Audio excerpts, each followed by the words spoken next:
is it your childhood dream to be working into a space exploration, into a space mission? Can you tell us a brief background of how you got into NASA? You, Jen. Okay, so I'm an 80s child, so I watch like E.T., Goonies, all those Star Wars, all those movies. So growing up, space was just amazing, and being a part of NASA, I don't think anyone will turn that down if you had a chance. So yeah, it's one of my, it's an honor to be part of NASA, and it's a great place to work. That's cool. And how about you, Ed? So I'm maybe an anomaly for some of the people at NASA in that I was excited by space and science. I knew I liked science and math, but um, you know, when I grew up, there were a lot of people around me who didn't go to college or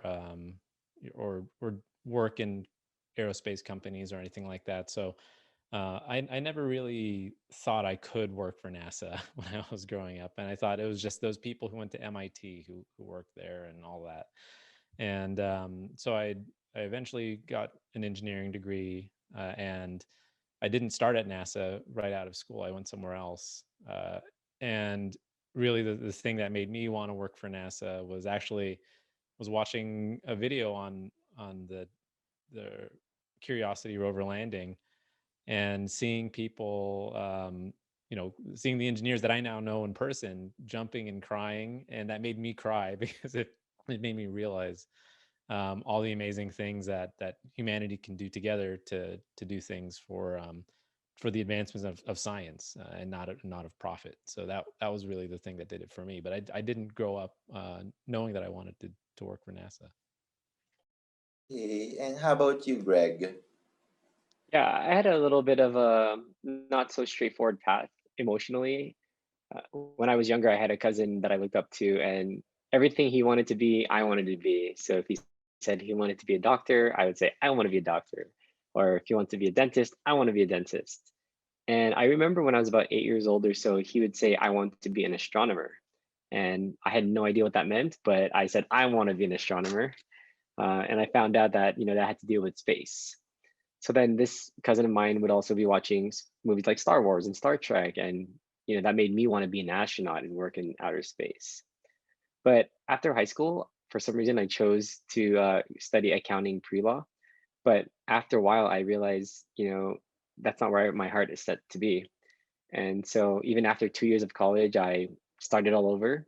I went into physics and eventually found my way to working for NASA, where it's, I guess where I was meant to be. And even while working at NASA, I still have this dream of going into space.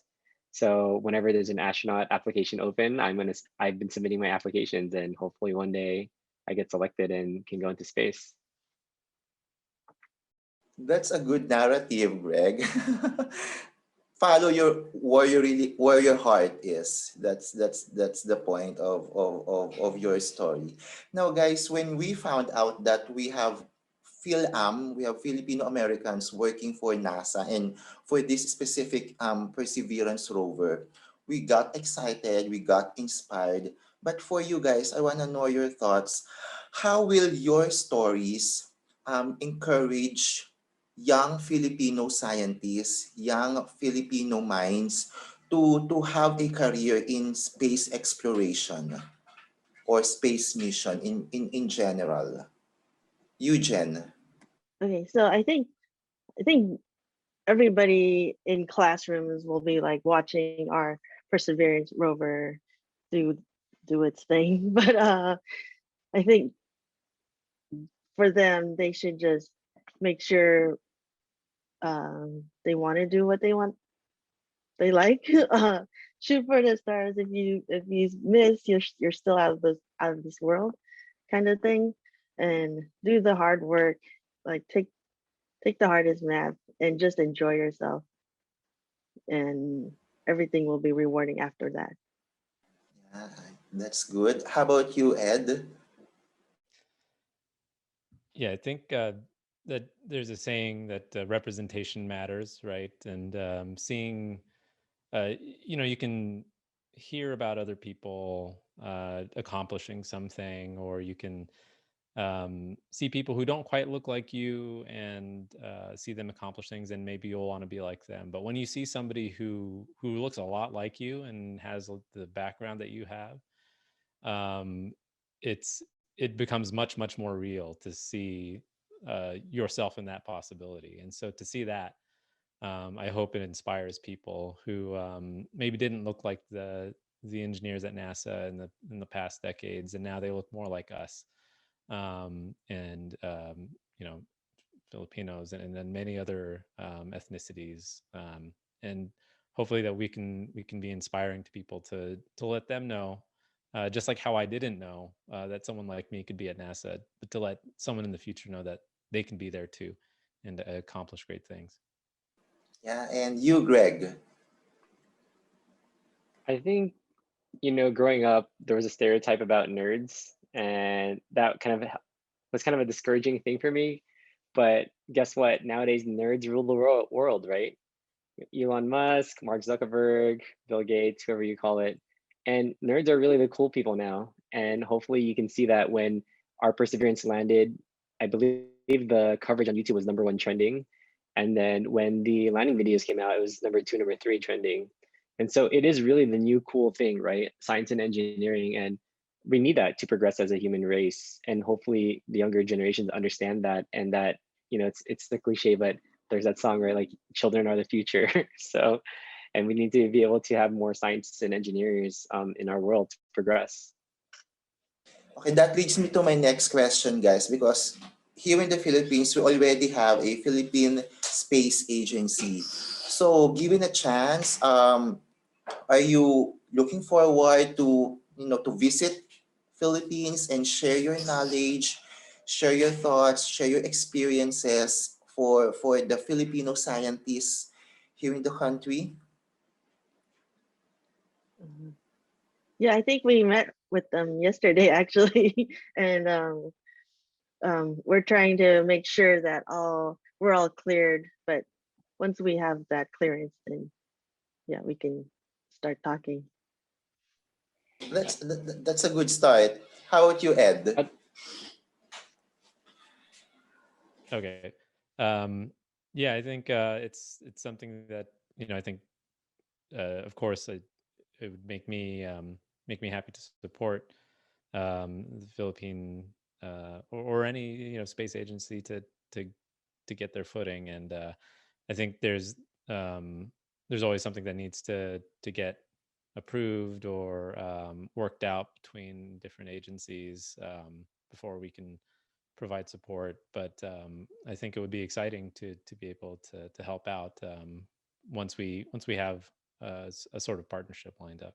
But yeah, I think there's still work to go to get something like that going, but be very interesting. Yeah, and you, Greg? at the very least, I think what we can do, and I would love to do, is you know, I can give talks to people in the Philippines, because I think, like you said, it would encourage the younger folk to participate in science and engineering. And I think the Philippine Space Agency will need a lot of bright people in those areas. I believe when I came out there in 2016, I gave a talk at Diliman about the Curiosity rover. And so, you know, as I get to rest more, I'll be more adamant to be able to start, you know, doing these presentations to excite the younger generation, and so that they're inspired to continue building other space missions.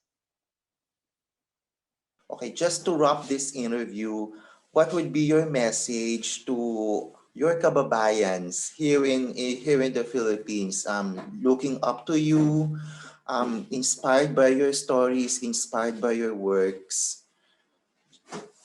Eugen. Okay. Sorry, my throat's getting dry. Uh, yeah, just have fun, enjoy yourself. Go shoot for the stars again. And if you missed, you're still out of this world. Yeah. Okay. And you, Ed? Yeah, I would encourage the the younger people to be ambitious and work towards things. It can be science and engineering, but it doesn't have to. But whatever it is, work hard at it. Of course, I think science and engineering will uh, get you very far in anything that you do, and especially working in the space industry. And if you put in the hard work and you put it into something worthwhile like that, then anything is possible. You can end up on the surface of Mars. So just to stay focused, work hard, and know what it is that you want to do. Even if you don't know exactly what it is, continue to work hard. Oh, thank you for that message, Ed. And you, Greg? Yeah, jumping a little bit on what Ed said, as we were doing these interviews, I dug up my old high school yearbook because I went to high school in Baguio City.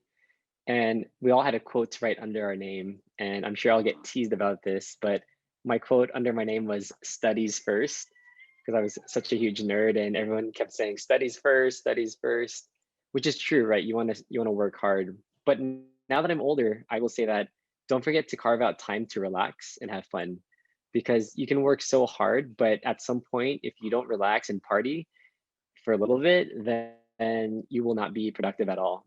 So make sure, for all of you who are working hard out there, to take a break sometimes and just take a breath or enjoy some time with your loved ones.